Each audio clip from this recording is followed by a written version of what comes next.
Tonight, somewhere on Earth, a funeral is taking place. A family stands in silence. A grave waits in the ground. Flowers slowly fall onto fresh soil. It feels natural, it feels human, but almost no other animal does this. Most creatures simply leave their dead behind. Within hours, life moves on.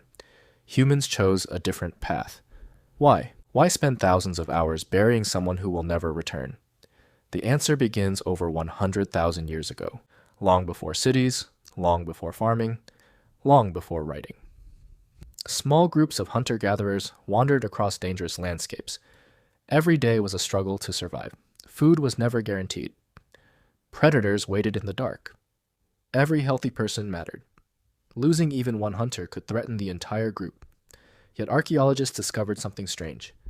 Instead of abandoning the dead, some early humans carefully placed bodies into shallow graves. Sometimes they surrounded them with stone.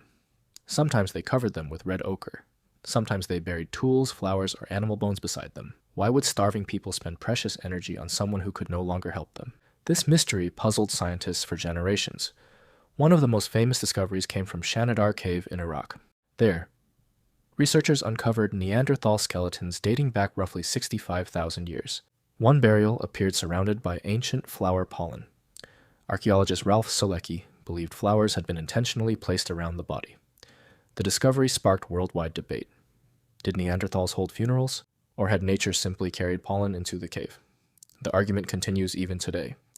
But another question became even bigger. If Neanderthals buried their dead, what did they believe happened after death? Nobody knows. Death changes something inside the living. The body remains, the person disappears. Every human notices this. Even young children understand it. Psychologists have found that children naturally ask where people go after they die. The question appears almost everywhere. Different cultures gave different answers. Some imagined another world, others imagined spirits, others believed ancestors stayed nearby. The explanations changed. The question never did. Could burial have been the first attempt to answer the biggest mystery humans ever faced?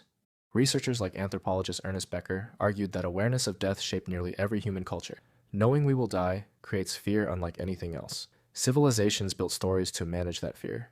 Religion, art, monuments, funeral rituals, even entire kingdoms. They all helped transform loss into meaning. But burial did something else. It strengthened the living. Imagine losing your closest friend in a small Ice Age hunting group. If everyone simply walked away, trust would disappear.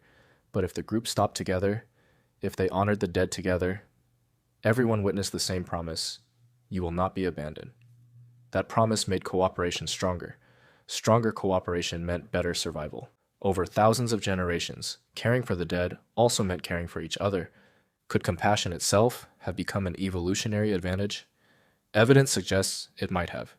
Researchers discovered ancient skeletons with severe injuries that had healed over many years. These individuals could not have survived alone. Someone fed them, protected them, waited for them. Human kindness existed long before civilization. Burial may simply have become its final expression. Then something extraordinary happened. Funerals became larger, tombs became monuments. Monuments became pyramids. Entire civilizations invested enormous wealth into honoring the dead. The Egyptian pyramids were never simply giant piles of stone. They were statements. Death mattered, memory mattered, legacy mattered. Even today, the world's largest monuments often belong to the dead. Walk through almost any city. You will find cemeteries, memorials, statues, unknown soldiers, names carved into stone.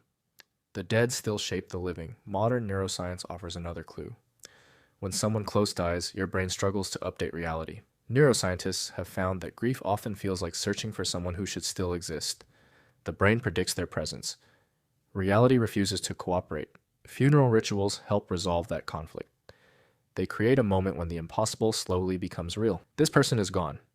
The goodbye becomes physical. The mind begins accepting what the heart cannot. Perhaps that is why nearly every culture develops some form of funeral. Different rituals, different beliefs, the same emotional need. Because funerals are not only for the dead, they are for everyone left behind. The grave changes nothing for the person beneath it. It changes everything for those standing above it. One day, someone will gather to remember each of us.